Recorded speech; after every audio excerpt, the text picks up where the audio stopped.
Hello everyone, welcome to this amazing video.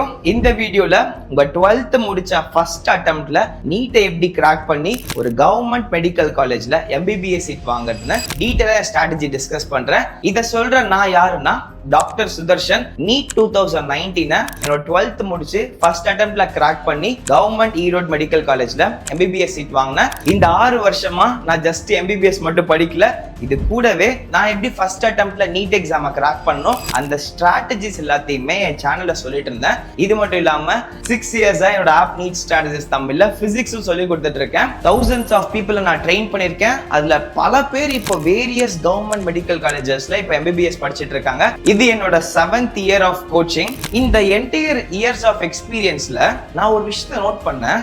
நிறைய students அவங்க 12th top marks வாங்குறாங்க. 12th 95%, 96%, 90% நல்ல மார்க்ஸ் வாங்குறாங்க. ஆனா அதுல பல பேரால நீட் எக்ஸாம்ல சீட்டே எடுக்க முடியல. கவர்மெண்ட் காலேஜ் என்ன பிரைவேட் காலேஜ் கூட அவங்க எடுக்க முடியல. சோ நீ 12th டாப் மார்க்ஸ் வாங்குறதும் நீட்ல டாப் மார்க்ஸ் வாங்குறதும் ஈக்குவல் இல்ல கைஸ். அண்ட் நான் இத பண்ணேன். I got 95 marks in physics, 96 marks in chemistry. இந்த மாதிரி எல்லாத்துலயுமே டாப் மார்க்ஸ் தான் 12th. அதே சமயம் நீட்லி மார்க் வாங்க முடிஞ்சது. அண்ட் என் கூட படிச்சவங்களும் 12th சூப்பரா மார்க்ஸ் வாங்கியிருந்தாங்க. எனக்கு ஈக்குவலா என்னை விட அதிகமா வாங்கியிருந்தாங்க. ஆனா அவங்களால நீட்ல ஃபர்ஸ்ட் அட்டெம்ப்ட்ல கிராக் பண்ண முடியல, சீட் எடுக்க முடியல. அண்ட் நான் நினைக்கிறேன் என்னால் இதை பண்ண முடிஞ்சதுக்கான காரணம் என்னோட கிளாஸ் 12th நீட் எக்ஸாமையும் என்னால் ப்ராப்பராக மேனேஜ் பண்ண முடிஞ்சது. நான் ப்ராப்பராக மேனேஜ் பண்ணி ப்ரிப்பரேஷனை கரெக்டாக வச்சேன். அண்ட் எனக்கு இது ரெண்டுலையுமே கிளிக் ஆகி சூப்பராக ஒர்க் அவுட் ஆக முடிஞ்சது. நான் இதை மட்டும் கிராக் பண்ணல, JEE மெயின் எக்ஸாமும் கிராக் பண்ணி NIT திருச்சியில் எனக்கு ECE, EEE எல்லா சீட்டுமே கிடைச்சது. It's not easy to get seat in NIT Trichy. And not only that, என்னோட ஜேர்னி அதோடு நிற்கல. என்னோட MBBS என்டையர் கேரியர்ல ஐ காட் 8 கோல்ட் மெடல்ஸ். என் பேட்ச்ல டாப்பர் நான். எல்லா சக்சஸ்மே நான் நினைக்கிறேன் it not only about talent and knowledge. Talent and knowledge second. The first thing is நீ அந்த எக்ஸாம் என்ன டிமாண்ட் பண்ணுதோ அதுக்கு எப்படி உழைப்ப போடுற, உன்னோட கிளாரிட்டி என்ன, உன்னோட ஸ்ட்ராட்டஜி என்னங்கிறது ரொம்ப முக்கியம். எதுவுமே பண்ணாம ரேண்டமா படிச்சுட்டு இருந்தா எல்லாரும் படிச்சுட்டு தான் இருப்பாங்க. உன்னால கம்மி டைம்ல ரிசல்ட் எடுக்க முடியாது. ஸோ நீ உழைப்ப போடுறன்னு முடிவு பண்ணா அதை ப்ராப்பரா ஸ்ட்ராட்டஜிக்கலா போடு. உன் ப்ரிப்பரேஷனை ப்ராப்பரா ஆர்கனைஸ் பண்ணி பிளான் பண்ணு. உன்னாலையும் கம்மி டைம்ல பெஸ்ட் ரிசல்ட்ஸ் வாங்க முடியும். அதை நான் எப்படி வாங்கினங்கிறத இந்த வீடியோல டீட்டெயிலா பேசுறேன். நீ எப்படி உன் உழைப்ப போடணுங்கிறதையும் என்னால முடிஞ்ச பெஸ்ட் ஸ்ட்ராட்டஜிஸை ஷேர் பண்ணிக்கிறேன். Welcome to this amazing video, how to get government medical college seat in your first attempt with me doctor Sudarshan from NST. Straight away let's get started. But before starting இன்னும் நம்ம சேனலை subscribe பண்ணலாம். நம்ம NST-யை subscribe பண்ணிக்கோ. இன்னும் நிறைய videos உங்களுக்காக போட போறேன். இந்த வீடியோ கடைசி வரைக்கும் பார்ப்பேன்னா உனக்கே தெரியும் இந்த வீடியோ எவ்வளவு ஒர்த்ஃபுல்லா இருக்குன்னு. முடிச்சுட்டு உனக்கு யூஸ்ஃபுல்லா இருந்து தோணுச்சுன்னா லைக் பண்ணு. உங்க ஃப்ரெண்ட்ஸ் அண்ட் ஃபேமிலி நீட்டுக்கு படிக்கிறாங்கன்னா அவங்களுக்கும் ஷேர் பண்ணுங்க, யூஸ்ஃபுல்லா இருக்கும். With this straight away let's start this video. உங்க ப்ரிப்பரேஷனோட ஃபர்ஸ்ட் ஸ்டெப் அடுத்த 1 இயர் நீங்க எப்படி படிக்க போறீங்கன்னு தெளிவா பிளான் பண்ணணும். அதுக்காக தான் நெக்ஸ்ட் 1 இயர்க்கான டைம் லைன் ஷேர் பண்றேன். இந்த டைம்ல இந்த விஷயத்த பக்காவா நீங்க முடிச்சிடணும். The first thing is complete your syllabus by November end. நீங்கள் என்ன பண்ணாலும் சரி கம்ப்ளீட் நீட் சிலபஸை நவம்பர் 2க்குள்ளே முடிச்சிடு. ஏன்னா இதுக்கப்புறமா உங்கள் ஸ்கூல்ஸில் ப்ரீ போர்டு எக்ஸாம் அந்த குட்டி குட்டியாக டெஸ்ட் வச்சுட்டு இருப்பாங்க. உங்களை போர்டு எக்ஸாமுக்கு பப்ளிக் எக்ஸாமுக்கு ட்ரைனிங் கொடுத்துட்டு இருப்பாங்க. உங்களை நிம்மதியாக படிக்க விட மாட்டாங்க. டைம் இருக்காது. நீ அந்த ஸ்கெடியூலை மாட்டிட்டு இருப்ப. ஆல்சோ மோஸ்ட் ஆஃப் யுவர் ஸ்கூல்ஸில் இந்த நவம்பர் 2லேயே உங்கள் 12th சிலபஸை முடிச்சிடுவாங்க. மேக்ஸிமம் டிசம்பர் ஃபர்ஸ்ட் வீக் போகும். அதுக்கப்புறமா நீ பிஸி ஆயிடுவ. ஸோ கண்டிப்பாக உங்கள் சிலபஸை இதுக்குள்ளே முடிச்சிடணும். எப்படி பிளான் பண்ணுறது நான் சொல்கிறேன். Next the second phase is December மிட்லேருந்து மார்ச் மிட். அடுத்த 3 மாதம் உங்கள் ஸ்கூல்ஸில் நிறைய ப்ரீ போர்டு எக்ஸாம்ஸ் வச்சுக்கிட்டே இருப்பாங்க. First pre board, second pre board, third pre போர்ட்னு உங்கள் பப்ளிக்கு உங்களை ரெடி பண்ணிகிட்டே இருப்பாங்க. ஸோ தட் அரௌண்ட் உங்கள் ஜான்வரி எண்டில் பப்ளிக் எக்ஸாம் வந்து மார்ச் மிடில் உங்களோட எல்லா பப்ளிக் எக்ஸாம் முடிஞ்சிடும். ஸோ அப்போ தான் நீ ஃப்ரீயாக அடுத்த 3 மாதம் போகிறதே தெரியாது. சர்ன்னு போய்கிட்டே இருக்கும். செம்ம பிஸியாக இருப்போம். அந்த டைமில் நிறைய நீட் ஆஸ்பிரண்ட்ஸ் அவங்க பாதையை விட்டுருவாங்க. நீட் எக்ஸாம் ப்ரிப்பரேஷனில் குவிட் பண்ணுவாங்க. ஸோ நான் அவங்களுக்காக தெளிவாக சொல்கிறேன், நீ இந்த டைமை ப்ராப்பராக பிளான் பண்ணால் இந்த டைமில் நான் என்ன பண்ணணும்னு சொல்கிறேன். நீ 12th எதெல்லாம் வீக்காக இருக்கியோ எதெல்லாம் ஒழுங்காக படிக்காமல் இருக்கியோ அதெல்லாம் இந்த டைமில் தான் ஃபோக்கஸ் பண்ண முடியும். ஏன்னா அந்த டைமில் நீ டெடிக்கேட்டடாக 12th மட்டும் தான் படிக்க டைம் இருக்கும். கண்டினியூஸாக எக்ஸாம் வச்சுட்டே இருப்பாங்க. ஸோ வீக் ஏரியாஸ் எல்லாத்தையும் ஸ்ட்ராங் பண்ணிகிட்டே இருக்கலாம். ஸோ இந்த டைமில் 12th இருக்க வீக் ஏரியாஸை கண்டிப்பாக ஸ்ட்ராங் பண்ணிடணும். ஸோ தட் அந்த மார்ச் மிடில் நீ முடிகிறப்போ 12th எந்த ஒரு பேக்லாகும் எந்த ஒரு வீக் ஏரியாஸ் இருக்கக்கூடாது. செம்ம ஸ்ட்ராங்காக நீ ரெடியாக இருக்கணும். அப்போ தான் உங்கள் தேர்ட் ஃபேஸை ப்ராப்பராக யூஸ் பண்ண முடியும். உங்கள் மார்ச் மிட்லேருந்து மே 1ஆம் தேதி ஆல்மோஸ்ட் உங்கள் நீட் எக்ஸாம் வரைக்கும் அடுத்த 45 நாளில் 11th + 12th கம்பைன்டு ரிவிஷன் பண்ணணும். ஸோ நீ 12th படித்து முடிச்சிட்டோமே மார்ச் மிடில் வரைக்கும் விட்டுறலான்னு சொல்லி விட்ட படித்ததெல்லாம் மறந்து போயிடும், வேஸ்ட்டாக போயிடும். நிறைய மார்க் டெஸ்ட் எழுதுவேன் அந்த டைமில். உனக்கு டைம் இருக்காது. ஃபுல் அண்ட் ஃபுல் 11th பக்காவாக ரிவிஷன் பண்ணிட்டு நிறைய மார்க் டெஸ்ட் எழுதி உன்னை ட்ரைனிங் பண்ணிகிட்டே இருக்கணும், உன்னை இம்ப்ரூவ் பண்ணிகிட்டே இருக்கணும். அதுக்கே அந்த 45 நாள் சரியாக போயிடும். நீ படித்ததை ரிவிஷன் பண்ண மட்டும் தான் டைம் இருக்கும். So this is the next 1 இயர்க்கான டைம்லைன். இந்த டைமில் இந்த விஷயத்த பண்ண போகிறேன். சரியா? ஸோ இப்போ எல்லாத்தையும் அசம்பிள் பண்ணிட்டு படிக்க ஸ்டார்ட் பண்ணுற. ஒரு சாப்டர் எடுத்து வச்சா நீ என்னென்ன ஸ்டெப்ஸை ஃபாலோ பண்ணி ஆகணும், ஒன்று கூட மிஸ் பண்ணக்கூடாது. The step 1 is class notes. இங்கே பக்கத்தில் எழுதியிருக்கேன், மஸ்ட்டு. ஸோ நீ என்ன பண்ணுவியோ ஏது பண்ணுவியோ தெரியாது. நீ எந்த இடத்துல கிளாஸ் படித்தாலும் சரி, உங்கள் ஸ்கூலில் நீட் கோச்சிங் சொல்லி கொடுத்தா அவங்க சொல்லி கொடுக்குறத நோட்ஸ் நல்லா எழுதணும். அடுத்து இன்கேஸ் நீ ஸ்கூலில் கோச்சிங் போல் எங்களை மாதிரி ஆன்லைன் பேட்சில் நம்ம NSTயில் ஆப்பில் படிக்கிறோன்னா நாங்கள் என்ன கிளாஸ் எடுக்கிறோமோ அதில் கண்டிப்பாக நீ நோட்ஸ் எழுதி ஆகணும். என் பேட்சில் இருக்கிற எல்லா பசங்களுக்கும் நான் ஸ்ட்ரிக்டாக சொல்லிட்டேன், நோட்ஸ் எழுதலை நீ படிக்கிறதே வேஸ்ட்டு. ஏன்னா என்ன நடந்தாலும் 1 வீக் 10 டேஸ்க்கு அப்புறம் மறக்க ஆரம்பிச்சிடும். நீ நோட்ஸ் எழுதாமல் படிச்சேன்னா கண்டிப்பாக மறந்துடுவ, ரெக்ரெட் பண்ணுவ. This is the step 1 of your failure. எந்த ஒரு டாப்பர் இதை பண்ண மாட்டான். ஸோ உன் டைமை எக்ஸ்ட்ரா ஹார்ட் ஒர்க் பண்ண, ஒரு சாமியார் மாதிரி தவ வாழ்வு வாழணும். இந்த நேரத்தில் கொஞ்சம் உன்னை புஷ் பண்ணி நீ சாக்ரிஃபைஸ் பண்ணாதான் உன்னால் இந்த ஃபஸ்ட் அட்டம்ப்ட்லேயே சீட் எடுக்க முடியும். ஸோ ஹார்ட் ஒர்க் பண்ணு, எப்படியாவது டைம் மேனேஜ் பண்ணி முடிஞ்ச அளவுக்கு நோட்ஸ் எழுதப்பாரு. It is very important step.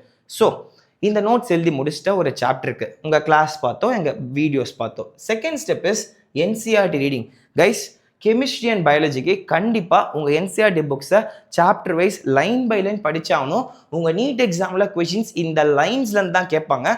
இது நீ ஸ்கிப் பண்ணவே கூடாது. நீ அந்த டாப்பிக்கை பற்றி கிளாஸை பார்த்து நோட்ஸ் எழுதுகிற உடனே NCERTயில் படி. அப்படி படித்த உடனே என்ன பண்ணுன்னா இம்பார்ட்டன்ட் பாயிண்ட்ஸில் அந்த புக்லேயே சைட்லலாம் கேப் இருக்கும், அங்கே எழுதி வை.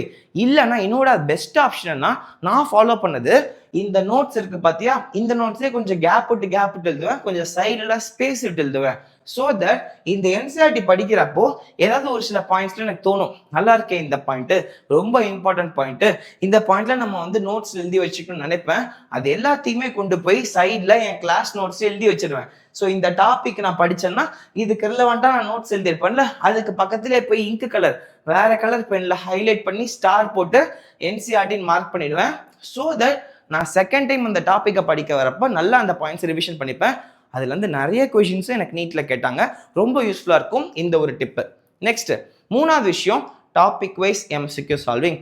ஸோ கிளாஸை பார்த்து நோட்ஸ் எழுதிட்டேன், NCERT புக்கை லைன் பை லைன் படித்து பார்த்துட்டேன், பக்கத்தில் இம்பார்ட்டன்ட் பாயிண்ட்ஸை மார்க் பண்ணிட்டேன், அப்படி இல்லைனா நோட்ஸில் ஆட் பண்ணிட்டேன். 3வது ஸ்டெப்பை ஸ்ட்ரெயிட்டாகவே இறங்க போகிற topic wise MCQ solving. Note the word topic wise, chapter wise இல்லை. நிறைய நீட் ஆஸ்பிரண்ட்ஸ் பண்ணுற மிஸ்டேக் என்ன தெரியுமா, நிறைய பேர் தோற்று போனவங்க ஃபாலோ பண்ண ஸ்ட்ராட்டஜி ஒரு சாப்டர் முடிஞ்சதுக்கு அப்புறமா MCQ ஃபாலோ பண்ணணும்னு நினைப்பாங்க. நீங்கள் இந்த மாதிரி நினச்சிட்டு இருக்கீங்கன்னா இப்போவே அதை கழட்டி தூக்கி வச்சிருங்க சைடில். நீ ஒரு டாப்பிக்கை படித்து முடிச்சோடனே MCQ ப்ராக்டிஸ் பண்ணும். Example 12th electric charges and ஃபீல்ட்ஸ்னு ஒரு சாப்டர், அதுக்குள்ளே போனேன்னா first topic coulomb's law and applications இருக்கும். அந்த டாப்பிக்கை நீ படித்து முடித்த உடனே கண்டிப்பாக MCQ practice as soon as possible பண்ணிவிடு. அதை பண்ணிட்டு தான் நீ நெக்ஸ்ட் டாப்பிக்கே மூவ் ஆன் ஆகணும். நீ பண்ணாமல் சரி இந்த வீக்கெண்டில் பண்ணிக்கலாம், இந்த அப்புறமா பண்ணிக்கலாம் தள்ளி போட ஆரம்பிச்சேன்னா that is the step 1 of your failure.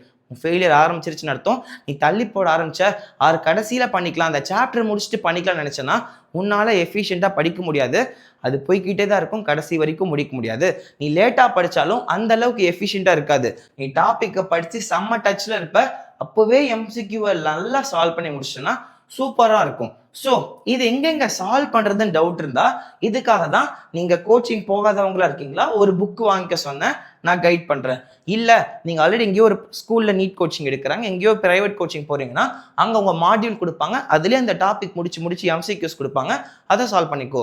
இல்லை எங்ககிட்ட நம்ம நீட் ஸ்ட்ராட்டஜிஸ் தமிழில் பேட்சில் படிக்கிற எல்ஐட்லையோ ஃப்ளெக்ஸிலையோ படிக்கிறேன்னா நாங்களே ஒவ்வொரு கிளாஸ் முடிச்சுட்டு டெய்லி ப்ராக்டிஸ் டெஸ்ட் கொடுப்போம். அதை பிடிஎஃபாகவும் ஷேர் பண்ணுவோம். கரெக்டாக அன்றைக்கி முடிச்சுட்டு அந்த எம்சிக்யூஸை ஒர்க் அவுட் பண்ணால் மோர் தென் எசென்ஷியல். இதை தாண்டி எங்கேயும் கேட்க மாட்டாங்க. எல்லா இம்பார்ட்டன்ட் எம்சிக்யூஸ் கவர் ஆகிடும்.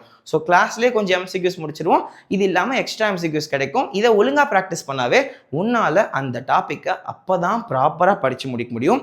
முக்கியமான ஸ்டெப்பு யாரும் ஸ்கிப் பண்ணாத. ஸோ 3வது step very important. 4th step chapter wise NEET PYQ solving. என்னோட என்டையர் ப்ரிப்பரேஷனில் என்னை கம்மி டைமில் சக்ஸஸ் தூக்கி விட்டது பிவைக்யூஸ் நான் சொன்னேன். அண்ட் நீ இப்போ ஃபஸ்ட் டைம் படிக்கிறப்பயே நீ நீட்டில் ஜெயிக்கணும்னா ஆல்ரெடி நீட்டில் அந்த சாப்டர் அந்த எங்கெங்கெல்லாம் கொஷின்ஸ் கேட்டிருக்காங்களோ அதை பார்த்தா மட்டும்தான் முடியும். அப்போ தான் நீட் பேட்டர்னே ஒன்று அண்டர்ஸ்டாண்ட் பண்ணிக்க முடியும். So NEET PYQ solving is must. முடிஞ்சால் டாபிக் முடிஞ்சோடனே பண்ணு. டைம் இல்லைன்னா அந்த சாப்டர் முடிஞ்சதுக்கு அப்புறமாவது லாஸ்ட் 15 இயர்ஸ் நோட் பண்ணிக்கோ. Last 15 years PYQs must. 15 வருஷம் நீ மிஸ் பண்ணாமல் போட்டே ஆகணும். ஒவ்வொரு சாப்டர் முடிச்சுட்டு மினிமம் பண்ணு. அதுலேயும் இம்பார்ட்டன்ட் பாயிண்ட்ஸ் நல்ல நல்ல பாயிண்ட்லாம் கிடைக்குதுன்னா தூக்கி உங்கள் நோட்ஸில் ஆட் பண்ணு. ஸோ தட் நான் ஒரு சிங்கிள் ரிசோர்ஸ் ரெடி பண்ணுறேன், எல்லாமே அதில் ஆட் பண்ணிகிட்டே இருக்கேன். அண்ட் கைஸ் இங்கே ஒரு எல்லோ கலர் பாயிண்ட் மிஸ் பண்ணிட்டேன். நீங்கள் அப்படி எம்சிக்யூ சால்வ் பண்ணுறல, டாபிக் வைஸ் எம்சிக்யூ சால்வ் பண்ணுறப்ப ஆகட்டும், நீட் பிவைக்யூ சால்வ் பண்ணுறப்ப ஆகட்டும், எந்தெந்த கொஷின்லாம் தப்பு பண்ணுறியோ ஆர் இதெல்லாம் நல்லா இருக்குன்னு கொஷின் ஃபீல் பண்ணுறியோ அது எல்லாத்தையும் தனியாக ஸ்டார் போட்டு மார்க் பண்ணி வை. இது எல்லாமே உனக்கு யூஸ்ஃபுல்லாக இருக்கும். பின்னாடி ரிவிஷன் வரப்போ இதோட ஒர்த் இன்னைக்கு தெரியாது. எக்ஸாமுக்கு 1 மாதம் 2 மாதம் இருக்கிறப்போ ரிவிஷன் பண்ண ஆரம்பிக்கிறப்போ அந்த ஒவ்வொரு கொஷினும் உனக்கு லட்டாக தெரியும். இதை வச்சு தான் நீ பெரிய ரிவிஷன் பண்ண போகிற. இதுக்கப்புறம் இந்த மிஸ்டேக்ஸை பண்ணாமல் நீ இம்ப்ரூவ் பண்ண போகிற. ஸோ நீ ஃபஸ்ட் டைம் எம்சிக்யூஸ் போடுறப்பயே மார்க் பண்ணிவே ரொம்ப யூஸ்ஃபுல்லாக இருக்கும். அதை தான் ரிவிஷன் பண்ணணும். Next revision at weekend and month end. இந்த ஸ்டெப்பு தான் இருக்கலே டஃப்பு. இது வரைக்குமாவது நான் சொன்ன எல்லாத்தையுமே நீ எப்படியாவது குட்டிக்கர் நடிச்சு ஃபாலோ பண்ணிடலாம். ஆனால் இந்த ஸ்டெப்பை ஃபாலோ பண்ணுறது ரொம்ப கஷ்டம். ஆனால் யார் பண்ணுறீங்களோ நீ வந்து டாப்பர் ஆவ. லைக் நார்மல் டாப்பராக இல்லை, எங்கேயோ ஒரு பெரிய டாப்பராக இருக்கலே toughest job is revision at weekend and month end. இதுக்காக டைம் ஒதுக்குறதே கஷ்டம். கம்ப்ளீட் ஷெட்யூல் டைட்டாக போயிட்டு இருக்கும். இந்த நேரத்தில் உன்னை கண்ட்ரோல் பண்ணி ஒரு நாள் அந்த சண்டே ஆர் சண்டே ஆஃப்டர்நூன் அந்த மாதிரி ஒரு 3 hours to 5 hours டெடிகேட் பண்ணி இந்த வாரம் ஃபுல்லாக நான் என்ன படிச்சனோ அதை ரிவிஷன் பண்ணுறேன்னு உட்கார முடிஞ்சா நீ வேற லெவல். அதை ஒழுங்காக ரிவிஷன் பண்ணி முடிச்சு எல்லாத்தையும் பேக்லாக்ஸ் கவர் பண்ணிட்டேன்னா உன்னை அடிச்சு காலையில் நீ நெக்ஸ்ட் ஸ்டெப் போயிட்டே இருப்ப. ஸோ முடிஞ்ச அளவுக்கு ட்ரை பண்ண ரிவிஷன் பண்ணுறதுக்கு. And the final step is 15 days once ஒரு 720 marks மார்க் டெஸ்ட் எழுது. இதை ஒரு ரொட்டீனாக வைங்க. நீங்கள் ஸ்ட்ரக்சர்டாக படிக்கணும்னா எவ்வளோ படித்தாலும் சரி நாம் எப்படி படிச்சிருக்கோம்னு சொல்லி நம்மளை எவாலுவேட் பண்ணிகிட்டே இருக்கணும், நம்மளை இம்ப்ரூவ் பண்ணிட்டே இருக்கணும். நான் ரீசெண்டாக ஒரு நீட் டாப்பர் கிட்ட பேசினேன் மெட்ராஸ் மெடிக்கல் காலேஜில். நிறைய ஃப்ரெண்ட்ஸு அவங்க கூட படித்தவங்க நல்ல மார்க் தான் வாங்கிட்டு இருந்தாங்க. ஆனால் எக்ஸாம் வர வர ஓரளவுக்கு நல்ல மார்க் வாங்கிட்டோன்னு சொல்லிட்டு அவங்க மிஸ்டேக்ஸை சரி பண்ணாமல் விட்டுட்டாங்க. அதனாலேயே நீட் எக்ஸாம் அவங்களாம் மார்க் குறைஞ்சிருச்சு. முன்னாடி எழுதின சின்ன சின்ன டெஸ்ட்லலாம் நல்ல மார்க் வாங்கிட்டு நீட் எக்ஸாம் மார்க் டவுன் ஆகி சீட் எடுக்க முடியாமல் மிஸ் பண்ணிட்டாங்க. ஸோ இதில் பெரிய பாடமே அவங்க பண்ணுற தப்பை ரெக்டிஃபை பண்ணாமல் நிறுத்தினது தான். அந்த தப்பை மட்டும் நீ பண்ணிடவே கூடாது. ஸோ நீங்கள் உங்கள் பண்ணுற மிஸ்டேக்ஸை கண்டுபிடிக்கிறதுக்கு ஒரு பெரிய ஆப்பர்ச்சுனிட்டி 15 days ஒன்ஸ் ஒரு மார்க் டெஸ்ட் எழுது. அதுவும் நீட் எக்ஸாம் எப்படி நடக்குமோ ஒரு 720 மார்க்குக்கு ஒரு மார்க் டெஸ்ட் எழுதுனீங்கன்னா பெஸ்ட்டு. ஒரு வாரத்துக்கு ஒரு தடவை எழுத ரொம்ப கஷ்டம் எனக்கு தெரியும். அட்லீஸ்ட் 15 days ஒன்ஸ் எழுத யூஸ்ஃபுல்லாக இருக்கும்.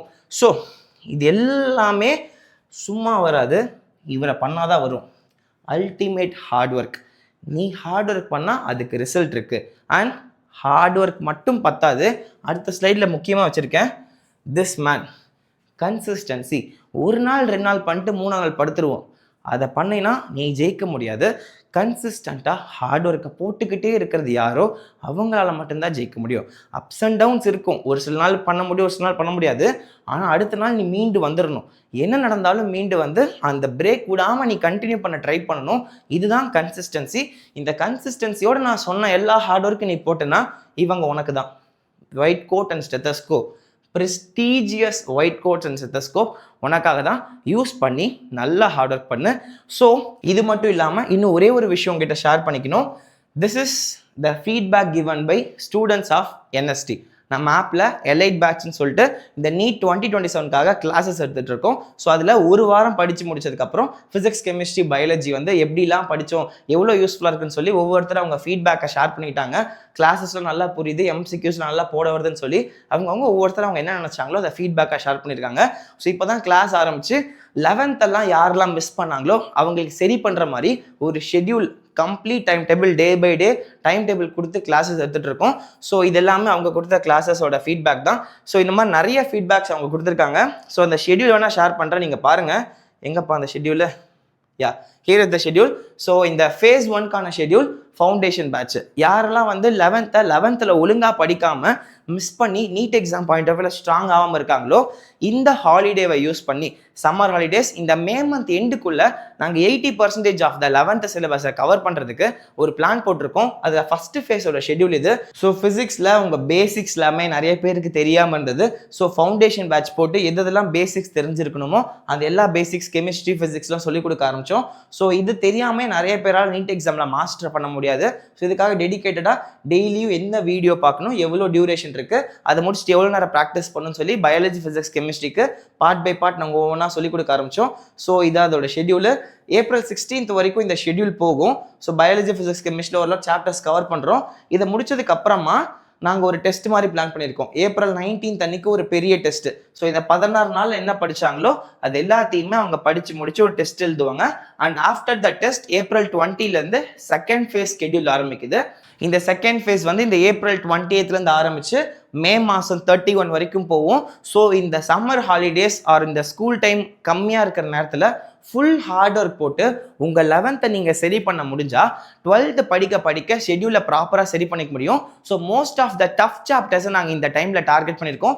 ஒழுங்காக ஒரு நீட் ஆஸ்பின் இதை யூஸ் பண்ணால் இந்த டைமை பெஸ்ட்டாக யூஸ் பண்ணி படித்தா கண்டிப்பாக 11th சரி பண்ணிட முடியும். அதுக்கான பிளான்ஸ், அதுக்கான ஒர்க்ஸ் தான் போயிட்டு இருக்கு. உங்களுக்கு இன்ட்ரெஸ்டடாக இருக்கு, நீங்களும் ஒரு நல்ல கோச்சிங்கில் சேர்ந்து பார்க்க நினைக்கிறீங்கன்னா, நான் வந்து எங்கள் கோச்சிங்கில் சேருன்னா சொல்லலை, நீ வந்து டெமோ பாரு, எங்கள் கிளாஸோட டெமோ ஓப்பன் பண்ணி பாரு.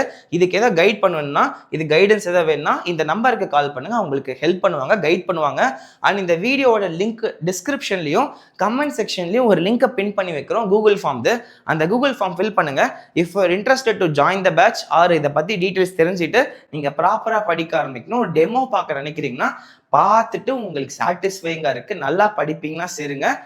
கண்டிப்பாக ஒழுங்காக சின்சியராக ஹார்ட் ஒர்க் போட்டால் உங்களால் மார்க் வாங்க முடியும், ஃபஸ்ட் அட்டெம்ப்டில் சீட் எடுக்க முடியும். அதுக்கான உழைப்பு தான் போயிட்டுருக்கு. வெறும் பிளைண்டாக படிக்கிறது ஒர்க் ஆகாது. ஸ்ட்ராட்டஜிக்கலாக பிளான் பண்ணி ஆர்கனைஸ் பண்ணி ப்ராப்பராக படிக்கணும். அதை தான் நான் என்னால் முடிஞ்ச அளவுக்கு என்னோட ஹார்ட் ஒர்க்ஸை உங்களுக்கு பண்ண வச்சுட்டு இருக்கோம். ஸோ யூஸ் பண்ணிக்கோங்க. ஸோ 2 பேட்ச் இருக்குது, எலைட் பேட்ச், ஃப்ளெக்ஸி பேட்ச்னு. இதை பற்றின டீட்டெயில்ஸ் ஆல்ரெடி போன வீடியோவில் ஷேர் பண்ணியிருக்கேன். இதை பற்றின டீட்டெயில்ஸ் உங்களுக்கு எக்ஸ்ட்ரா வேணும்னா உங்களுக்கு கால் பண்ணுங்கள், உங்களுக்கு கைட் பண்ணுவாங்க. ஸோ இந்த வீடியோ உங்களுக்கு யூஸ்ஃபுல்லாக இருந்திருக்கும் நம்புகிறேன். நீட் எக்ஸாம் ப்ரிப்பரேஷன் அது ஒரு தவம் மாதிரி. இதில் சாக்ரிஃபைஸ் பண்ணி டெய்லியும் ஹார்ட் ஒர்க் போட்டால் கண்டிப்பாக உங்களால் ரிசல்ட் எடுக்க முடியும். அதுக்கான உழைப்பை தெளிவாக போடுங்க. All the best. உங்களுக்கு ஏதாவது டவுட்ஸ் இருக்குது, எப்படிலாம் படிக்கணுங்கிற கமெண்ட்ஸ் டவுட்ஸ்லாம் இருக்குன்னா இந்த வீடியோட கமெண்ட் செக்ஷனில் போடுங்க. கண்டிப்பாக நாங்கள் அதை பற்றி வீடியோஸ் போடுறோம். அந்த புக்ஸ் பற்றின வீடியோ வேணாலும் போடு, இல்லை வேறு ஏதாவது எப்படி படிக்கணுங்கிற ஸ்ட்ராட்டஜி வேணாலும் போடுங்க. நாங்கள் கண்டிப்பாக சீக்கிரமாக அதுக்காக வீடியோ போடுறோம். So with this, the prestigious white coat and stethoscope is eagerly waiting for you. சீக்கிரமா வாங்க. Until then, it's Dr. Sudarshan from NEET Strategist Tamil signing off. Take care. Thank you all. Bye bye. அடுத்த வீடியோல பார்ப்போம்.